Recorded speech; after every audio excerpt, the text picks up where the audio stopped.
Hello student, आज हम पढ़ेंगे पार्ट 2 वर्तिका वर्ण विचार।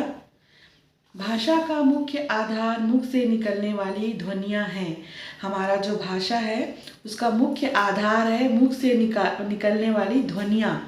बोलते समय मुख से निकलने वाली ध्वनियों को लिखने के प्रत्येक भाषा में कुछ चिन्ह बनाए गए हैं, उन्हें लिपि चिन्ह कहते हैं। इन्हीं लिपि चिन्हों को वर्ण कहते हैं। जैसे फल शब्द की रचना फ अ ल अ ध्वनि से हुई है। प्रत्येक ध्वनि को लिखने के लिए संकेत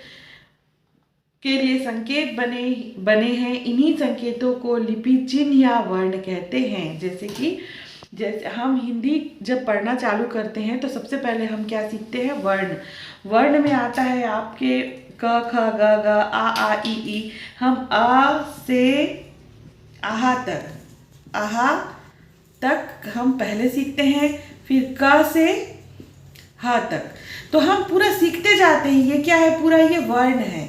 ये क्या है? वर्ण है। तो इससे हम क्या सीखे? सबसे पहला हमारा क्या होता है? वर्ण विचार। क्या होता है?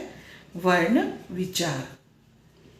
पूरे हिंदी जो है ये इसके आधार पर इस पर निर्भर करती है कि सबसे पहले हमने वर्ण सीखा।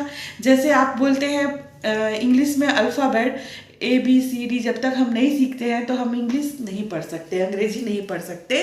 इसी प्रकार से सबसे पहले हम हिंदी में आ से आहा तक और का से हा तक हम पूरा वर्ण सीखते हैं।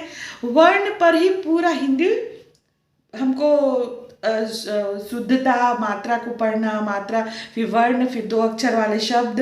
जैसे वर्ण से हम क बनाए, क लिखे, क से जैसे क ख ग है, ये ग है 3 अक्षर वाले। तो क और ग, कग, ये अगर हम जोड़े तो ये क और ग, कोई अर्थ बना क्या? नहीं बना। तो ऐसे ही हम लोग पहले शब्द बनाना सीखते हैं। क्या? जैसे अब हम लोग लिए ल, क्या बना? फल। क्या बना? फल। तो ये क्या बना? ये क्या हो गया? ये शब्द। ये क्या हो गया? शब्द। हम कैसे बनाए शब्द?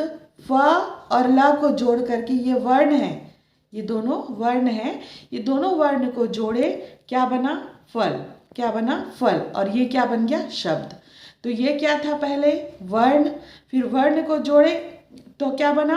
शब्द। और शब्द को हम शब्द से क्या बनाएंगे? शब्दों को जोड़ करके वाक्य। तो हम ऐसे ही सबसे पहले वर्ण सीखते हैं, फिर 2 अक्षर वाले शब्द बनाना सीखते हैं, फिर 3 अक्षर वाले, फिर 4 अक्षर वाले। ऐसे ही हम शब्दों को जोड़ कर हम वाक्य बनाना सीखते हैं। फिर हम वाक्य बनाना सीखते हैं, उसमें फिर हम मात्रा सीखते हैं। तो ये हमारा ये आधार है। क्या? वर्ण विचार। जब तक हम अपने हिंदी में वर्ण को अच्छे से अपने उसमें नहीं बैठा लेंगे हृदय में कि हमको क ख ग घ क ख ग घ पूरा याद करेंगे, उसके बाद हमको समझ में आएगा। आखिरी तक अब बिना देखे हम क ख ग घ लिख लिए, उसके बाद हम वर्ण बनाना सीखे। तो ये स्टार्टिंग है हमारे भाषा जो होती है। भाषा सबसे छोटी इकाई रहती है ध्वनि की। भाषा की सबसे छोटी इकाई ध्वनि का लिखित रूप वर्ण कहलाता है। भाषा की सबसे छोटी इकाई ध्वनि का लिखित रूप वर्ण कहलाता है। भाषा की सबसे छोटी इकाई क्या है? वर्ण है। क्या है? वर्ण है। और उससे भी छोटी इकाई ध्वनि है।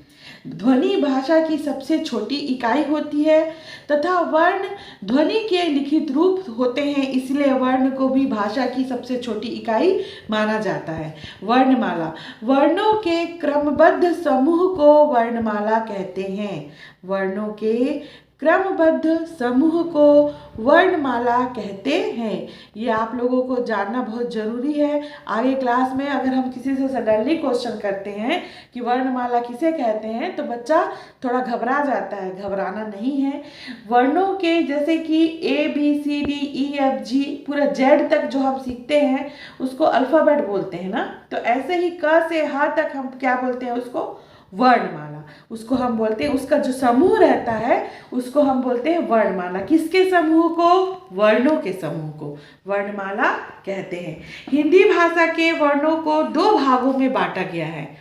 हिंदी भाषा के वर्णों को दो भागों में बांटा गया है, स्वर और व्यंजन। स्वर किसे कहते हैं? जो वर्ण स्वतंत्र रूप से बिना किसी अन्य वर्ण की सहायता के बोले जाते हैं उन्हें स्वर कहते हैं। स्वर वर्णों की सहायता से ही व्यंजन वर्णों का उच्चारण होता है। हिंदी भाषा में कुल 11 स्वर होते हैं। आ, ई, उ, री, ए, ओ, औ। ये 11 स्वर हैं। व्यंजन, जिन वर्णों का उच्चारण स्वरों की सहायता से होता है उन्हें व्यंजन कहते हैं। प्रत्येक व्यंजन के उच्चारण में अ ध्वनि अर्थात हर्ष स्वर, अ स्वर भी छिपा होता है। जैसे कि आप देखिए, हम क्या लिखे? क लिखे। क में क्या है? आ छुपा है। क में आ छुपा है। क बोले क के साथ आ निकल रहा है आखिरी में, तो ये स्वर है। ये क्या है? स्वर है। और ये क्या है? व्यंजन है। ये है व्यंजन और ये स्वर।